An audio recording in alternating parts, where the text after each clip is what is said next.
And we're live. Kyle, how you doing? Well, um, been sort of an interesting start to the year. We talked Um, about it before. It was let's save that part for when people they want to hear it. Let me get this link tweeted out real yeah. quick so we can get some. I'll Well, tag you in if you want to retweet it. We can get some I people mean, in it's here. it's just been 2022 has been weird on all fronts. With Yeah. also just family stuff. I've had family in town because my grandfather passed away, and so it was like Sorry to hear the that. weirdest, most whirlwind of a January probably ever for me. Um, and I've also been writing. I think I've written about. Let me see. I actually keep track.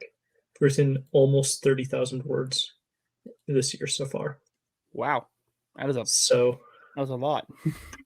yeah, I'm as I discussed, I'm hoping to get writing taken on before too long. So um, if you follow me on Twitter, I'm also on Getter. I don't really use Getter; it's just like a backup. So if people were trying to get in touch with me, they'd have somewhere where they could like send me an at and be like, "Hey, you know." Yeah. Um, Yeah. So let's talk. You said books. What kind of books are you looking at writing? Your bio says Let's see what it um, says here. It says poets, I think. Writer, game designer, poet. yeah. What kind of you write poetry? Uh, What kind of poetry?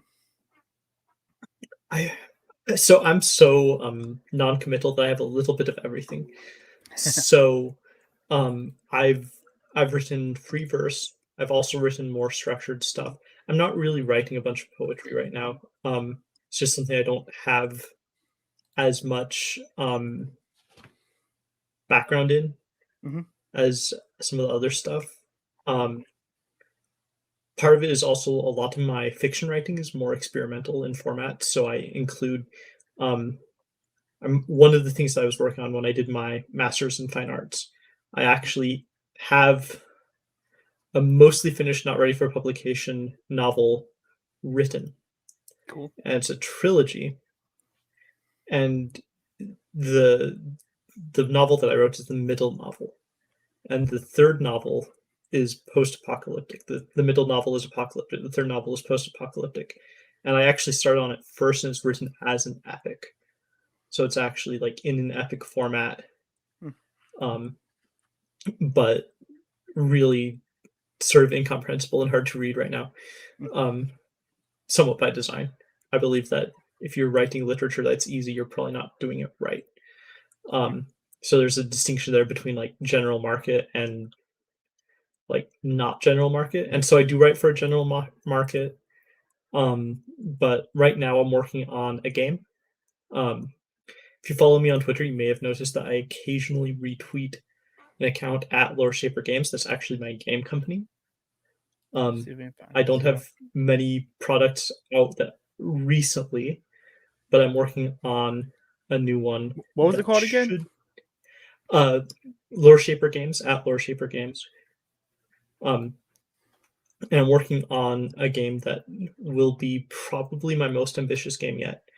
Um where if you're into like D&D and whatnot, it's basically going to be a full scale setting plus rules. It's a D100 based system, so it's a 100 sided die based system, and it's built for really rapid play, but it still feels more like a mechanically driven game. So it's drawing inspiration from different generations of game design. Because that's one of the things that people who aren't game designers don't realize is that there's a lot. Like games are really new as far as a field of study, as far as like actually what you can learn about and do with them. But um, what I'm doing is trying to take a lot of the more modern games, which are more accessible to new players, more streamlined and more sort of skill based. Um, in the sense of like you're not required to learn the game; you're required to learn sort of how to use your character well and stuff like that. Um, but also combine it with a lot more of the old school hardcore like there are rules for generating characters that are not necessarily balanced, but make your character feel more unique. Um, and more hardcore in the sense of like you are going to be facing risks all the time. It's not sort of a hands-off game. Uh, I've I've done some freelancing in games before. I don't really want to talk too much about it alongside politics because the games industry is really prone to canceling people. I don't want to get my former employers canceled. Understandable. Because people are crazy over in the gamosphere. Yeah. But I've been to a couple of the big conventions, PAX Unplugged and Gen Con, and they're great, but you meet some interesting characters to say the least. Especially if you're at all right wing. They will. The tolerance runs one way. Yeah. Okay. That. So what's your intellectual origin story here? How did you find these ideas? How did you become what you are politically now? What's the story? I probably have the weirdest in the sense of like where I jump around because my background, I excused myself from being a neocon because I was by the time I was 18, I was no longer a neocon. But when I was a kid, it was the Bush years. My mom hated Bill Clinton. She had been a Democrat her whole life. She hated Bill Clinton because Bill Clinton cheated on his wife, and she generally just felt like he had gone very horribly astray. Which I mean, not right. But so I came from very much like a not politically engaged family. My dad is like a Carter Democrat. My mom is still like a Bush era Republican kind of. Though she's pretty sharp. She's not one of the people who just jumps to conclusions, but she's not like a libertarian or anything. And so I was in neocon up until I was like 15, 16, 17. And of course, I was very interested in game design, hung out a lot in those spaces. And there's a game called Eclipse Phase, which is absolutely kind of a hellscape in terms of the community. But for one thing, it was free. And the second thing is, it actually had anarcho-capitalism featured as like one of the major factions is really more agorist than ANCAP. Though, I mean, it's sort of like David Friedman and anarcho-capitalism, not really Rothbard anarcho-capitalism. But at the same time, I was sort of interested. It was the McCain-Obama election that really got me thinking about politics. I realized I didn't really like McCain. I really did not like Obama. But then once Obama took office, I realized that he was like 100% what McCain looked like he was going to be. Because I sort of knew who McCain was, but I didn't know who Obama was. And so my thought was, oh, well, he's going to do all this socialism. You know, I sounded very much like a boomer. And long story short, of course, McCain lost the election. And I read prolifically, not to brag. I actually don't read as much as I used to. I need to get better about it. That's one of my New Year's resolutions is read more. But mine too, man. Mine too. I had read Locke, and then I went from Locke to Tolstoy. So I'm probably one of very few people in the 21st century to get sort of red pilled by Tolstoy directly, because I read his essay on the state, which is coincidentally Rothbard leans on it quite heavily in Anatomy of the State. Though Tolstoy's kind of an economic lefty, so I was an economic right person who discovered Tolstoy's anarchism, just like out of the blue. And one of Tolstoy's points was, without the state, there would be no greater violence. You know, and so I'm looking at, you know, Obama and McCain being basically the same. You know, like the outcome of the 2008 election was practically identical. You know, the only difference really between the neocons and the neoliberals at that time was the quality of governance. What's Tom Wood's quote? No matter who you vote for, you always get on McCain. Yeah, basically, actually. You know, and it's sad actually because I was still, as much as Tolstoy set me on the road to eventually read Rothbard for a long time. I should also point out, after reading Tolstoy, I went to college, and my undergrad is in education. And so you can sort of imagine the political milieu I was in. Mhm. Again, probably the only person my age in my social context who had read Tolstoy. So almost all of what I got was left-wing information, Mm. you know. And so I really had kind of a weird political philosophy where I really agreed with the left on a lot of things, but I considered myself a right-winger. And I sort of had that whole meme about right-wingers believe left-wingers are stupid and left-wingers believe right-wingers are evil. Yeah. Like, I was very much in the, oh, left-wingers are stupid camp. So I had like boomer Tolstoyan characteristics to my politics. Mm. Um, and of course, at that time, I was not a pacifist either. Like, You're a pacifist now. No, I'll get Okay. to that.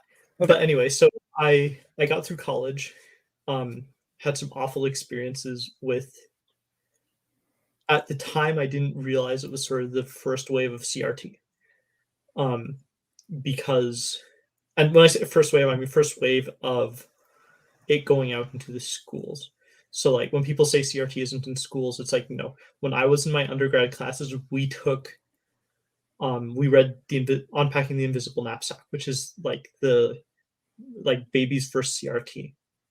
And at that time, actually, it was still actually acceptable to laugh at it.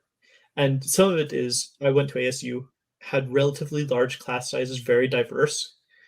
And one of the things of Unpacking the Invisible Knapsack, and this is what sticks out to me, is there's a part in it where she says, I have white privilege because when I go to the store, Band-Aids have my skin tone. I've seen that argument people make. It's so stupidly cringe. And needless to say, if you're actually a minority and you've actually faced real discrimination, your response to that is like, you are crazy. Mm-hmm. You know, like you are actually certifiable if you believe that what matters as far as your role in society is whether you can get Band-Aids in your skin color. Yeah. And so, like, my whole class was laughing at these ideas, pretty much. But then once you get out into the world of education, you don't get to laugh at them. So I had somewhat of a rough time. I actually had such a horrible experience with my first mentor teacher that I lasted for like 3 weeks. She actually leveled a bunch of false allegations against me, which, to the university's credit, they decided were entirely baseless. And I don't know to what degree they investigated that and found out that I was blameless, or if they just said, like, look, this is obviously a somewhat unhinged person. Because there were ways that you could get signs that it was not really legitimate grievance, including, like, I think I was accused of hate speech against the university. And these people, man, I'm not exactly the giant, most overwhelming fan of academic institutions. And of course, I was a little bit sort of punk skeptical back then, even, but not to the point where you could really construe anything I said about institutions as hate speech. You know, like now it's like when Curtis Yarvin says tanks on Harvard Yard, it's like, I'm listening. Please continue. But back then that would never have been something that would have crossed my mind. You know, it's like, yeah, I respect them. They kind of suck. But anyway, so I taught for 3 years. And during that time, I read, again, a lot. I read Mill. I read Jeffrey Tucker actually has a great book called A Beautiful Anarchy. He's great. And I know Tucker has some sort of soft positions on some things, but as far as a defense of capitalism, you would do a lot worse than A Beautiful Anarchy. It is like probably the best book. It was actually condemned by the Pope at the time, which I always consider to be a mark of a good book. And that's funny. I know Jeffrey Tucker was also Catholic. That's got to be a weird situation to be, to have the Pope condemn one of your books. Yeah, he actually, I found out about it because I was actually reading his stuff, and he talked about being condemned by the Pope, which is hilarious. It's gotta be such a weird feeling. Can you imagine Um, that? I'm trying yeah. to run through it now in my head. Like if I wrote a book and the Pope who found my book didn't even read it probably and was like bad. That's But gonna boost my sales in some circles, I guess. and the important thing to remember here is I was still like, for being red pilled on critical race theory at a very early point. Um, I went back and finished my student teaching at a Catholic school, Mm, actually, which was tremendously good experience. I still, as an educator, I'm still a little leery to recommend Catholic schools instead over like homeschooling, mhm. just because they're still recruiting people from education colleges. Yeah. And so it's like if you really want a good school, you're gonna have to do it yourself because the education colleges are so heavily entrenched with this stuff that it's just you know the one thing that I might suggest is looking for a school that will make people say things in their contract that a CRT advocate cannot agree with. Mm. For instance, I interviewed and was not hired at a school that literally had you sign an affidavit saying that you believe homosexuality is a sin and should not be encouraged. That will root out, well, except they're not necessarily devoted to honesty, Mhm. but it will root out some of the worst, and it will make it a lot easier to get rid of CRT people Yeah. if you have something where it's like, yeah, no, I can't really say that and still be in the cool kids club. Yeah. So, but I still suggest generally, like, the thing that I harp on about is homeschool, homeschool, homeschool. Same And here. again, I was I have a homeschooled. professional background in education, so my job interest would probably be best served by me being able to get a job in education. Mm. But really, unless you know your school inside and out, homeschool. Yeah. Um, but anyway, so while I was teaching, I read Jeffrey Tucker. And I taught at a charter school, so not a regular public school. Um, though from a libertarian perspective, I actually don't necessarily endorse charter schools as a system. Mhm. I'm very skeptical about the presence of government money in education at all. When people talk Yeah. about school vouchers, unless they're tax credit based, I am very, very, very wary about that.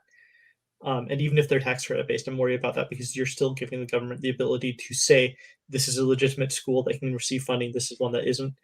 And so I'm worried that a lot of the school choice programs are going to backfire on us in 15, 20 years when it turns out the government can decide we're not going to accredit this school. You're not going to be able to get taxpayer money to go there. Yeah. So I'm 100% on the homeschool train. Um, but I also read Hayek, Mm. who was my introduction to Austrian economics. Um, well, I mean, Jeffrey Tucker kind of was, but I mean, A Beautiful Anarchy is not really an economics book.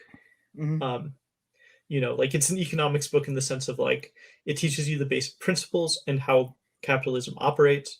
I read Ayn Rand. Um, uh, I forgot what the title of her book on capitalism is. The She unknown, actually writes the just like unknown ideal. the unknown ideal Capitalism. might be it. Capitalism, the Yeah, unknown ideal. I capitalism, the think. unknown ideal. Um, so I read a lot of sort of like I was very overt in I am a right winger and this is what I believe, you know. But I taught for 3 years and I got a freelance job as a game designer. Hmm. So I was working on a book for a company, and some of the terms that are on NDA, so I can't really go into too many details. But it was a big enough project. I did basically a third of a book, more or less, by myself, and then sent it off to be edited and whatnot. Mhm. Um, but it was a big enough gig that I was able to go back to get my master's degree, which is in creative writing. And I basically used the time that I had my master's program to do just a ton of reading. Mhm. Um, and needless to say, when you're doing a ton of reading, you look for cheap books. And I wound up with at Mises. And it's worth noting that, again, I think I've mentioned this before, I was very blue pilled. I actually was one of those people who believed that Tom Woods is racist because he's, supported League of the Southern South. independence. Yeah. I was that blue pilled guy. And so I was sort of allergic to, like homophobia. Yeah. I was that guy, where it's like I'm very Friends. libertarian, but also, and again, libertarian and an overt right winger. Like I considered myself right wing. I think the good Lord every day that I considered myself right wing. Because if you don't consider yourself right wing, you would have serious issues with some of the experiences that I've had in coming through and not waffling on stuff. Real quick, everybody, that beep you just heard in the back was an announcement. Essex of Money Production just got delivered, so I'm gonna pick it up after this podcast. So that's exciting. Nice. Sorry, I'm been waiting for that book for a few days now. Please continue. But oh yeah, so that whole time I was aware of Tom Woods. I had not read Tom Woods. I liked Ron Paul. I didn't buy the Ron Paul is racist thing, but I was leery of Tom Woods. I was looking for cheap books. I got to the Mises Institute, and I started with Man, Economy, and State. And so I was reading Man, Economy, and State, which is, I'm actually listening to it again right now. It's pretty good. Me pull up Audible really quick. It's I think it's a 64-hour audiobook. Oh yeah, it's huge. I'm going through that one. I bounce between that one and Human Action because I can't decide which one I want to do first. And it's worth noting at this point, I generally considered myself very much sort of like Michael Malice, except not like Michael Malice, sort of an anarchist without adjectives, where I was right wing. I did not believe in the government, and I believed that free markets were good. Yeah, but I wouldn't have considered myself an ANCAP. And I was moving more and more towards absolute pacifism, because of my Tolstoyan influence, in my political career. And so while listening through Man, Economy, and State, I read The Anatomy of the State just in one evening as like an aside. And it blew my mind because Rothbard, and if you read, I think it's The Betrayal of the American Right, he actually talks about this. Book. Rothbard is influenced by Tolstoy. And so for someone coming from that background, reading Rothbard, it's worth noting I'd also read a lot of Chicago School economics. And my gripe with the Chicago School has always been that they're very utility-based. And so it's like, it doesn't matter what the utility is if it's not moral. And so between Ethics of Liberty, which I got to after Man, Economy, and State. I have a signed copy of Ethics of Liberty by Rothbard. I'm jealous. I'm going to sew it off. Let me just sew it off real quick. Old printing, Ethics of Liberty. Right there, my Rothbard. I actually didn't know. I bought it at a used bookstore online, and they just mailed it to me. I'm like, oh, this is a really cool copy of an old. I like the hardcover version, and I opened it up, and I'm like, oh, I gotta buy it again because I can't read this version. On the shelf to be left alone while I buy a new version to read. Because you're not reading a signed OG Rothbard. But it's a beautiful book. I mean, the new copy was the blue and yellow was not that good looking, but this is the coloring. It's just a beautiful looking book. Yeah. But of course, in Ethics of Liberty, Rothbard explicitly mentions Tolstoyans. And so it was sort of like an ANCAP / Tolstoyan. And I now consider myself less of a Tolstoyan, both because I am not pro-violence, but I'm not an absolute pacifist. I was, and then I was having a conversation with some people, and they were left-wingers. And they were on the whole Trump talking about injecting bleach thing. And it's like, okay, look, no one's going to believe you if you say something that they know to be a lie. And they're going to be listening to Trump directly. So when you say inject bleach, they know that's a lie. And the response was, oh, well, you're a Nazi. And it's like, on second thought, this pacifism thing, really kind of, and it was actually ironic because at that time, and I'm bad about this, I work on projects, don't finish them. I was working on actually like a treatise on pacifism. and why everyone should be an absolute pacifist all the time. Yeah. And something about that was jarring enough of an experience. And it wasn't the first time either that I've had encounters with left-wingers who are just sort of awful, no good people. Yeah. But it was sort of the wake-up call. And so I go back over Tolstoy, and it's like, really, these arguments for pacifism are not that convincing. Tolstoy's a heretic, and so his religious arguments don't hold up in my opinion. Yeah. Like you can play certain games around like sell your cloak and buy a sword of like, well, that's not really an injunction to be prepared to do violence to defend what's right. That's really about you're not going to be loved by everyone. It's like, yeah, but if you play that game too many times, you eventually reach the point where it's just like, yeah, or maybe pacifism is not actually the Christian ideal. Like maybe the whole point of the meek shall inherit the earth is sort of the Jordan Peterson approach of really it's about having the ability and not using it for immoral reasons. Yeah. But anyway, and then the moment I sort of was going down that path, someone, I don't know how many people will know him because I'm not sure he's entirely in this sphere. I don't see him on Twitter or anything, but I know he used to be on a lot of the YouTube stuff doing like super chats. Mickey the Fourth. Suggests that I read Hoppe. And again, I had just sort of come around to Tom Woods and everything, and accepting the fact that maybe Lincoln was not a hero, which very quickly turned into, oh hey, yeah, Lincoln is a blood-soaked monster. Just like every other wartime president and most of the peacetime presidents too. It's like, yeah, they're all really awful. Yeah. And Stephen Carson, Radical Liberation, is also really great for this. His piece on Lincoln is tremendous. It wasn't the thing that sort of changed my mind about Lincoln, but it came at a time when like it was sort of a reminder of, and this is why we don't like Lincoln as libertarians, because obviously like Lysander Spooner, a lot of the abolitionists are great libertarians. Yeah. So it's like, well, if most of the big abolitionist figures are great libertarians, why isn't Lincoln? And it's like, oh no. It's like Lincoln is actually just kind of a bad dude overall, like hideously corrupt, pioneered sort of the American draft system.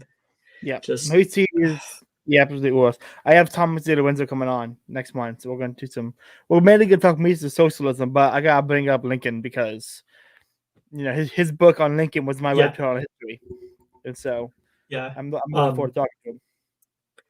But anyway, so I read Hoppe, and I don't consider myself a Hoppian, in part because Hoppe is sort of the meme political philosophy, for better or for worse. I'm friends with a lot of people who consider themselves Hoppians. I don't have anything against Hoppians. I consider myself more late Rothbardian, in part because that somehow manages to tick off more people than Hoppe. like if people get upset about Hoppe, it's like, no, here's one better. Late Rothbard. Yeah, 90s Rothbard. Oh, here, hold up. Yeah. This one. This is like it's like when a crucifix episode to the demons. They won in terror. Late Rothbard. Yeah. And of course, I mean, the ironic thing is I don't actually agree with all of late Rothbard, just the things that libertarians generally don't like. Yeah. And so, there's a certain value to figuring out who those people are and blocking them. I know Jared from Hoppian.org talks about this all the time. He has like an 80,000 strong block list. Yeah, it's crazy. And it's like, there is something to that of, if nothing else, these people are of very little value with engaging with them. And I know I'm bad. I spend like 3 hours a day trolling a random dude on Twitter. Tom Woods quotes. Some left libertarians went after him, and he quote tweeted one of them and said, "Today I am being attacked by left libertarians, but I do not care because they have no value as people." And the next day Yeah, he said, exactly. "These people are like cancer," and I'm like, "Yes, bring it, Yeah. Woods." And they're like, "You're encouraging violence," and it's like, "No, I'm Yes, I encouraging am physical encouraging removal." violence. Sub these nerds in the Uh, lockers. So let's go.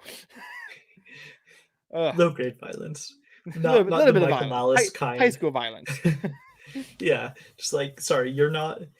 Well, and like my big lesson from Hoppe is that libertarians need to be able to say you are not welcome here. Mhm. Um, and the thing that people get confused by is they assume Hoppe's in the American context, they would assume Hoppe's saying that about Mexicans. If you've met Mexicans, you will know that many of them are very based. It's not the Mexicans we want to build a wall to keep out. It's the Harvard grads. Yes. It's like, no, I don't mind people of different ethnic backgrounds. I mind ivory tower elites who are going to Mhm. come in and run things. Um, and one thing, people, I'm going to get into my rabbit trail. Go ahead. Um, I always encourage people to read, obviously, James Burnham's Machiavellians, Great book. but I don't like James Burnham. I know that's a little bit crazy, especially because Machiavellians is a great book. But one of the reasons I don't like Burnham is that he's one of the OG neocons. Yeah, like Burning policy, terrible. Burning the philosopher, not so bad. You read Yeah, Suicide the West, Meiji Revolution, Machiavellians. Like as a philosopher, I think there's a lot to gain. From a policy standpoint, there's zero there. yeah, There's nothing there. and so obviously his work is good enough that it sort of gets around the biographical criticism of Mm-hmm. neocon Trotskyite Yep. stuff. But what I always suggest is look at who his sources are for his best work. And my personal suggestion for anyone who is interested in the Machiavellians is to go on and read Gaetano Mosca. Mm. Um, because Gaetano Mosca is um, really, he's like the humanities driven elite theorist. Um, so the Machiavellians, it touches on like Pareto, Mosca, also Sorel, who is, in my opinion, pretty much no good. But he touches on a bunch of these Machiavellian elite theorist people. Mm-hmm. Pareto is not really accessible from what I've heard. I've not actually read his work directly, but as I understand it, he's more of like an mathematician, econometrics type. Mm-hmm. So of course you have the Pareto principle, which is basically the top 20 do 80% of the work, which just seems to be sort of the discovery of a mathematical truth, which is that you have these distributions that are semi-random. And so just in any population, you're going to have this distribution of certain people being that much more useful to society or whatnot. Yeah. And so, of course, from that, then you get sort of elite theory by mathematics, which is that you're going to run into, maybe 20% of people in society are upper class. And then 20% of those people are actually like a ruling elite. And then 20% of those people call the shots. So it's more like looking at probability distributions and how you wind up with some people having so much more influence. And of course there's the poor people, the little brigade on the other side of the spectrum, where you have like the 20% of 20% of 20% of 20% who are just absolute losers, who we call the Libertarian Party of DC, for instance, or um, actually I wouldn't call Reason and Cato that very bottom percent, but they're Yeah. because a lot of the regime libertarians are quite competent. They're just not our friends. Um, they're not. It's not that they're bad; it's that they're not really libertarians. Mm-hmm. Um, and so that's something to consider.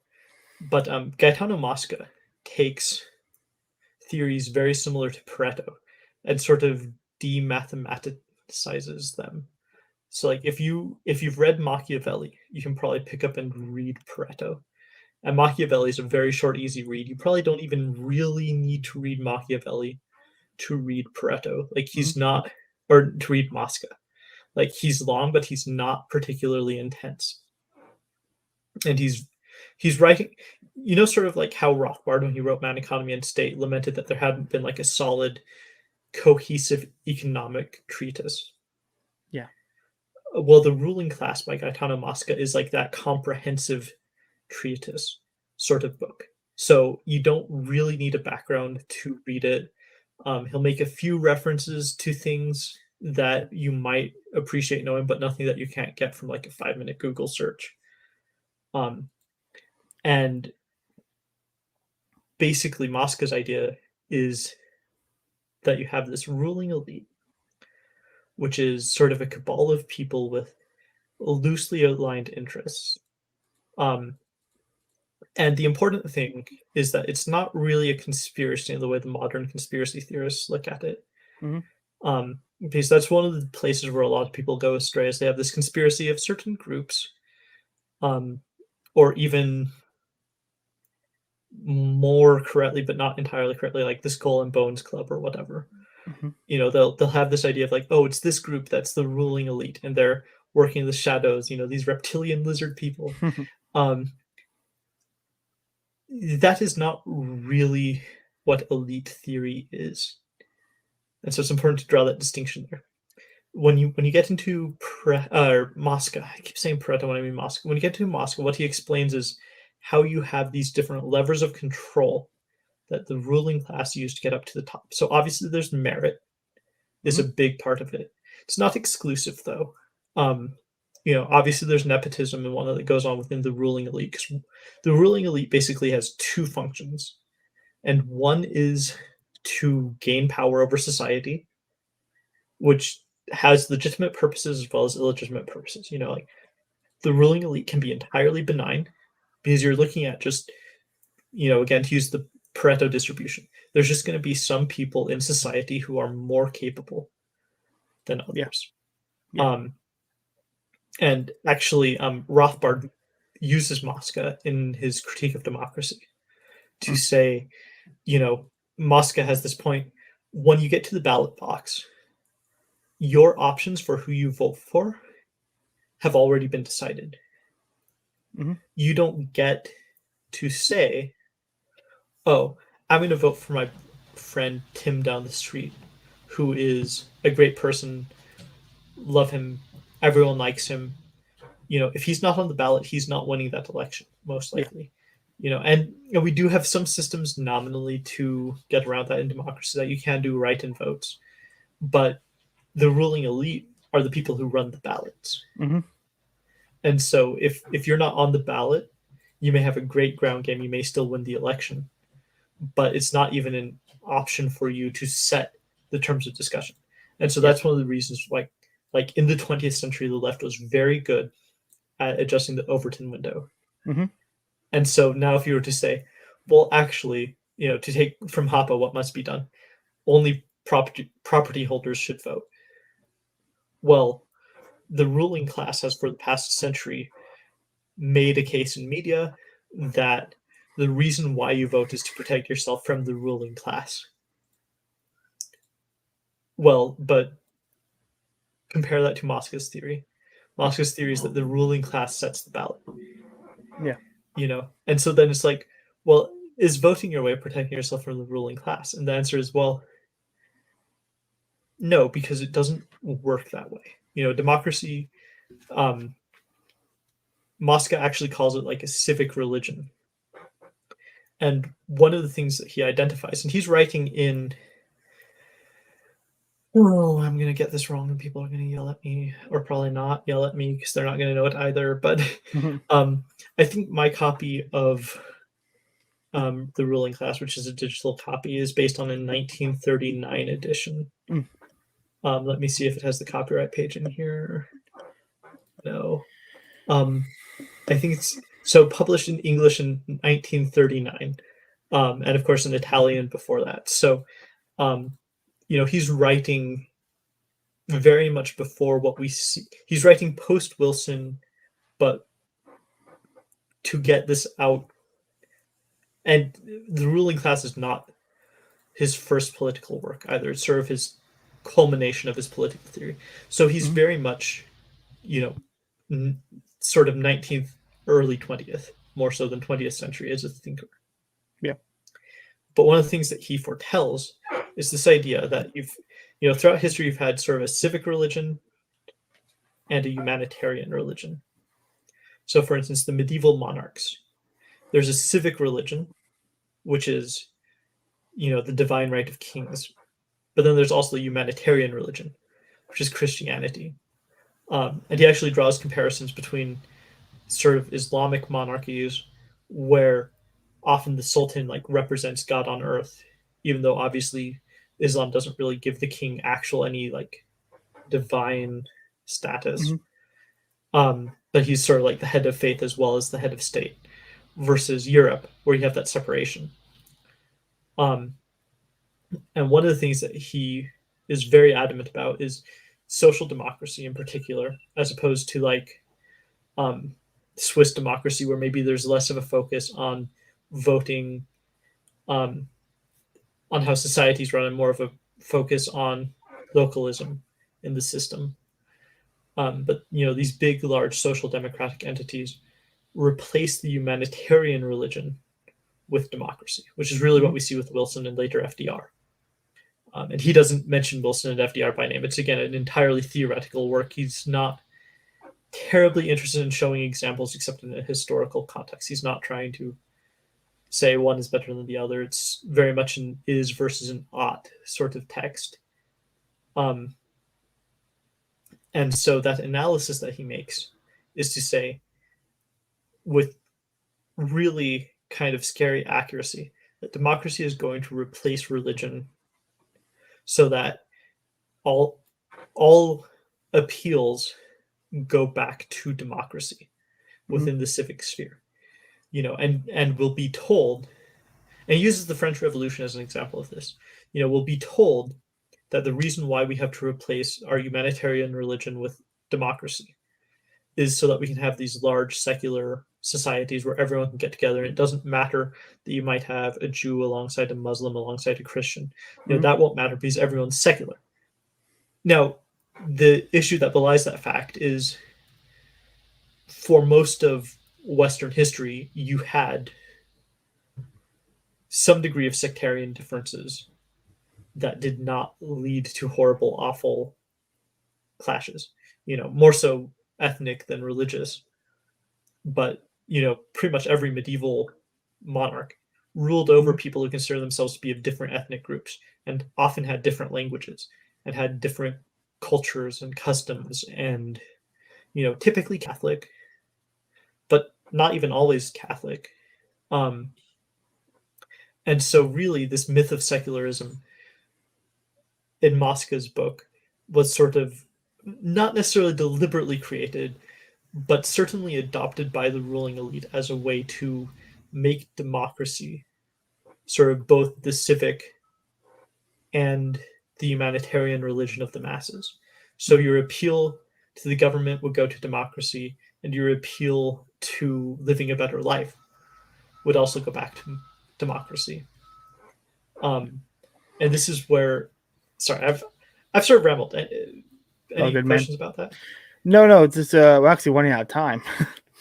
Oh, well, um, I'll wrap that up yeah, go ahead. really quick. That's actually where his analysis of the Islamic monarchies comes back into play. Is he has this idea of juridical defense, and juridical defense is the degree to which any particular ruling elite is actually held responsible to deliver on what they promise. So it's sort of like social contract theory, where you sign a social contract, um,